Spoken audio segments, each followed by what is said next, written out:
ಎಲ್ಲರಿಗೂ ನಮಸ್ಕಾರಗಳು. ಇವತ್ತಿನಿಂದ ನವರಾತ್ರಿಯ ಹಬ್ಬ ಆರಂಭವಾಗಿದೆ. ಎಲ್ಲರಿಗೂ ಕೂಡ ನವರಾತ್ರಿ ಹಬ್ಬದ ಹಾರ್ದಿಕ ಶುಭಾಶಯಗಳು.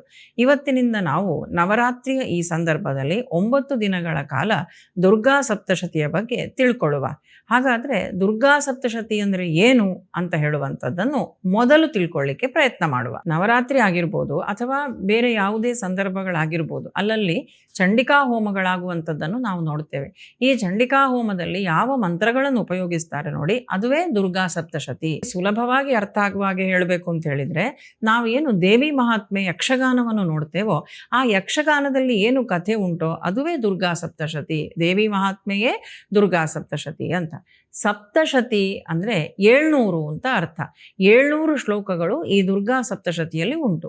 700 ಶ್ಲೋಕಗಳು ಅಂತ ಹೇಳುವಾಗ ನಮಗೆ ಮೊದಲಿಗೆ ನೆನಪಾಗುವಂಥದ್ದು ಭಗವದ್ಗೀತೆ. ಭಗವದ್ಗೀತೆಯನ್ನು ಗೀತಾ ಸಪ್ತಶತಿ ಅಂತ ಕರೀತೇವೆ. ಇದು ದುರ್ಗಾ ಸಪ್ತಶತಿ. ಭಗವದ್ಗೀತೆ ಎಲ್ಲಿಂದ ಬಂತು ಅಂತ ನಮಗೆಲ್ಲರಿಗೂ ಗೊತ್ತುಂಟು.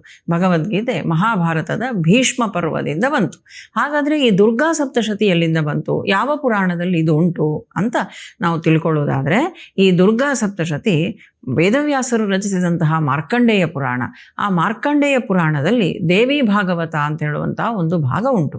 ದೇವಿ ಭಾಗವತದಲ್ಲಿ ಬರುವಂತಹ ಕೆಲವು ಅಧ್ಯಾಯಗಳ 700 ಶ್ಲೋಕಗಳ ಸಂಗ್ರಹ ಏನುಂಟು ಅದುವೇ ಈ ದುರ್ಗಾ ಸಪ್ತಶತಿ, ಅಥವಾ ನಾವೆಲ್ಲರೂ ತಿಳ್ಕೊಂಡಿರುವಂತಹ ದೇವಿ ಮಹಾತ್ಮೆ. ಈಗ ಸಪ್ತಶತಿ ಅಂದರೆ 700 ಅಂತ ಹೇಳುವಂಥದ್ದು ನಮಗೆ ಗೊತ್ತಾಯಿತು. ದುರ್ಗಾ ಅಂದರೆ ಏನು ಅಂತ ತಿಳ್ಕೊಳ್ಳುವ. ದುರ್ ಪ್ಲಸ್ ಗಾ ಅಂದರೆ ದುರ್ಗಾ. ದುರ್ ಅಂತ ಹೇಳಿದರೆ ಕಷ್ಟಕರವಾದದ್ದು, ಗಾ ಅಂದರೆ ಗಮಿಸುವುದು ಅಥವಾ ಹೋಗುವುದು ಅಂತ ಅರ್ಥ. ಅಂದರೆ ಯಾರನ್ನು ನಾವು ಒಲಿಸಿಕೊಳ್ಳಿಕ್ಕೆ ಅತ್ಯಂತ ಕಷ್ಟಪಡಬೇಕೋ ಅವಳೇ ದುರ್ಗಾ. ಕಷ್ಟಪಡಬೇಕು ಅಂತ ಹೇಳಿದರೆ ಒಬ್ಬ ಭಕ್ತನಲ್ಲಿ ಇರಬೇಕಾದಂತಹ ಭಕ್ತಿಯ ನಿಷ್ಠೆ. ಆಕೆ ಆಡಂಬರಕ್ಕೆ ಒಲಿಯುವವಳಲ್ಲ. ಆಕೆಗೆ ಶ್ರದ್ಧೆ, ಭಕ್ತಿ ಇದು ಮಾತ್ರ ಮುಖ್ಯವಾದದ್ದು. ಈ ದುರ್ಗಾ ಸಪ್ತಶತಿಯ ಪ್ರಕಾರ ಸರ್ವಾಸ್ಯಾದ್ಯ ಮಹಾಲಕ್ಷ್ಮಿ ತ್ರಿಗುಣ ಪರಮೇಶ್ವರಿ. ಅಂದರೆ ಎಲ್ಲಕ್ಕಿಂತಲೂ ಮೂಲದಲ್ಲಿ ತ್ರಿಗುಣಗಳಿಂದ ಕೂಡಿದಂತಹ, ಅಂದರೆ ಸತ್ವರಜಸ್ಸು ತಮೋ ಗುಣಗಳಿಂದ ಕೂಡಿದಂತಹ ಮಹಾಲಕ್ಷ್ಮಿ ಒಬ್ಬಳೇ ಇರ್ತಾಳೆ. ಸತ್ವಗುಣ ಅಂತ ಹೇಳಿದರೆ ಒಳ್ಳೆಯ ನಡತೆ, ನಿಷ್ಕಪಟ ಮನಸ್ಸು, ಜ್ಞಾನ, ಭಕ್ತಿ ಇದೆಲ್ಲ ಸತ್ವಗುಣ ಅಂತ ಕರೀತೇವೆ. ತಮೋಗುಣ ಅಂತ ಹೇಳಿದರೆ ಇಲ್ಲಿ ಅಜ್ಞಾನ, ಕತ್ತಲೆ ಇದೆಲ್ಲ ಅರ್ಥ ಕೊಡ್ತದೆ. ತಮೋಗುಣ ಪದ ದುಷ್ಟತನ ಅಂತ ಹೇಳುವಂಥದ್ದು. ಆದರೆ ಇಲ್ಲಿ ನಾವು ಆ ರೀತಿಯಾಗಿ ಅರ್ಥವನ್ನು ತೆಗೆದುಕೊಳ್ಳಿಕ್ಕೆ ಆಗುವುದಿಲ್ಲ. ಯಾಕೆಂದರೆ ತಾಯಿಯ ಬಗ್ಗೆ ನಾವು ಮಾತಾಡ್ತಾ ಇದ್ದೇವೆ. ತಾಯಿಯಲ್ಲಿ ತಮೋಗುಣ ಸ್ವರೂಪ ಅಂತ ಹೇಳಿದರೆ ಕೆಟ್ಟದ್ದನ್ನು ನಾಶಪಡಿಸುವುದು, ಒಳ್ಳೆಯದನ್ನು ಹೆಚ್ಚಿಸುವುದು, ಅಂದರೆ ದುಷ್ಟ ಶಿಕ್ಷಣೆ ಹಾಗೂ ಶಿಷ್ಟ ರಕ್ಷಣೆ ಅಂತ ಅರ್ಥ. ಇಲ್ಲಿಯ ತಮೋಗುಣ ಅಂತ ಹೇಳುವಂತಹ ಪದಕ್ಕೆ ಈ ಅರ್ಥ. ರಜೋಗುಣ ಅಂತ ಹೇಳಿದರೆ ತಮೋಗುಣ ಹಾಗೂ ಸತ್ವಗುಣ ಇದು ಎರಡರ ಮಿಶ್ರ. ಹೀಗೆ ತಮೋ, ರಜಸ್ಸು ಹಾಗೂ ಸತ್ವಗುಣಗಳಿಂದ ಕೂಡಿದಂತಹ ಲಕ್ಷ್ಮಿ ಇರ್ತಾಳೆ. ಆಕೆಯ ಶರೀರದಿಂದ ಸತ್ವಗುಣದ ಪ್ರತೀಕವಾದಂತಹ, ಸತ್ವಗುಣ ಭರಿತಳಾದಂತಹ ಸರಸ್ವತಿ ತಾನು ಪ್ರಕಟಳಾಗ್ತಾಳೆ. ಅದೇ ರೀತಿಯಾಗಿ ತಮೋಗುಣದಿಂದ ಕೂಡಿದಂತಹ ಮಹಾಕಾಳಿ ತಾನು ಆಕೆಯ ಶರೀರದಿಂದ ಪ್ರಕಟಳಾಗ್ತಾಳೆ ಅಥವಾ ಹೊರಬರ್ತಾಳೆ. ಈಗ ರಜೋಗುಣಕ್ಕೆ ಪ್ರತೀಕವಾಗಿ ಮಹಾಲಕ್ಷ್ಮಿ ಆಕೆ ತಾನೇ ಇದ್ದಾಳೆ. ಇಲ್ಲಿಂದ ಮುಂದೆಗೆ ನಾವು ನೋಡುವಾಗ ಈ ರೀತಿಯಾಗಿ ಮಹಾಕಾಳಿ, ಮಹಾಲಕ್ಷ್ಮಿ, ಸರಸ್ವತಿಯರು ಮಹಾಲಕ್ಷ್ಮಿಯಿಂದಾಗಿ ತಾವು ಉಂಟಾದ ನಂತರ ಮಹಾಲಕ್ಷ್ಮಿಯಿಂದ ಕಮಲಾಸನರಾದಂತಹ, ಅಂದರೆ ಕಮಲದ ಮೇಲೆ ಕುಳಿತುಕೊಳ್ಳುವಂತಹ ದೇವತೆಗಳಾದಂತಹ ಲಕ್ಷ್ಮಿ ಹಾಗೂ ಬ್ರಹ್ಮ ಇವರಿಬ್ಬರು ಮಹಾಲಕ್ಷ್ಮಿಯಿಂದ ಹೊರಬರ್ತಾರೆ. ಇನ್ನು ಮಹಾಕಾಳಿಯಿಂದ ಶ್ವೇತವರ್ಣದವರು, ಅಂದರೆ ಬಿಳಿಯ ವರ್ಣದವರಾದಂತಹ ಈಶ್ವರ ಹಾಗೂ ಸರಸ್ವತಿ ಇವರಿಬ್ಬರು ಅಲ್ಲಿಂದ ಪ್ರಕಟರಾಗ್ತಾರೆ ಮಹಾಕಾಳಿಯಿಂದ.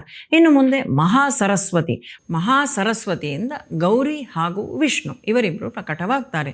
ಮುಂದೆ ಈ ರೀತಿಯಾಗಿ ಪ್ರಕಟವಾದಂತಹ ಇವರಲ್ಲಿ ಮಹಾವಿಷ್ಣು ಲಕ್ಷ್ಮಿಯನ್ನು ವಿವಾಹವಾಗುವಂಥದ್ದು, ಅದೇ ರೀತಿಯಾಗಿ ಪರಮೇಶ್ವರ ಗೌರಿಯನ್ನು ವಿವಾಹವಾಗುವಂಥದ್ದು, ಹಾಗೂ ಬ್ರಹ್ಮ ಸರಸ್ವತಿಯನ್ನು ವಿವಾಹವಾಗುವಂಥದ್ದು.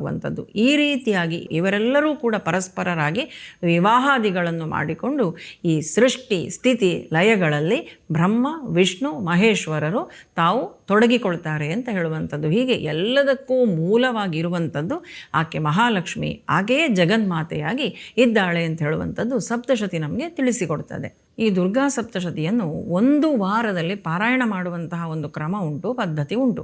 ಒಂದು ವಾರದಲ್ಲೇ ಮಾಡಬೇಕು ಅಂತಲ್ಲ, ಒಂದೇ ದಿನದಲ್ಲಿಯೂ ಕೂಡ ಮಾಡಿ ಮುಗಿಸಬಹುದು. ಆದರೆ ಒಂದು ವಾರದಲ್ಲಿ ಮಾಡಬೇಕು ಅಂತ ಹೇಳಿ ಆದರೆ ಎಷ್ಟೆಷ್ಟು ಅಧ್ಯಾಯಗಳನ್ನು ನಾವು ಪ್ರತಿದಿನ ಓದಬೇಕು ಅಂತ ಹೇಳುವುದಕ್ಕೆ ನಮಗೆ ಸಂಶಯ ಬರ್ತದೆ. ಅದಕ್ಕೊಂದು ಸೂತ್ರ ಉಂಟು. ಆ ಸೂತ್ರ ಏನು ಅಂದರೆ ಪಾಠೋಯಂ ವಿಪ್ರಪಾಠಾಹ ಅಂತ. ಈ ಮೂಲಕ ನಾವು ಈ ದುರ್ಗಾ ಸಪ್ತಶತಿಯನ್ನು ನಾವು ಓದ್ಬೋದು. ನಾನು ಆಗಲೇ ಹೇಳಿದ ಹಾಗೆ ದುರ್ಗಾ ಸಪ್ತಶತಿಯಲ್ಲಿ 700 ಶ್ಲೋಕಗಳುಂಟು. ಆದರೆ ಅಧ್ಯಾಯಗಳು 13 ಅಧ್ಯಾಯಗಳು ದುರ್ಗಾ ಸಪ್ತಶತಿಯಲ್ಲಿ ಉಂಟು. ಪ್ರತಿಯೊಂದು ದಿವಸ 7 ದಿವಸಗಳಲ್ಲಿ ಎಷ್ಟೆಷ್ಟು ಅಧ್ಯಾಯವನ್ನು ಓದಬೇಕು ಅಂದರೆ ಈ ಸೂತ್ರದ ಪ್ರಕಾರ ಪಾಠೋಯಂ ವಿಪ್ರಪಾಠಾಹ. ಏನು ಸೂತ್ರ? ಇದರ ಪ್ರಕಾರ ನಾವು ಹೇಗೆ ಪ್ರತಿದಿನ ಎಷ್ಟೆಷ್ಟು ಅಧ್ಯಾಯಗಳನ್ನು ಓದುವುದು ಅಂತ ತಿಳ್ಕೊಳ್ಳುವುದು ಅಂದರೆ, ನಾವೀಗ ಕನ್ನಡ ವರ್ಣಮಾಲೆಯನ್ನು ನೋಡಿದರೆ ವ್ಯಂಜನಾಕ್ಷರಗಳ ಕಡೆಗೆ ನಾವು ಬರಬೇಕು.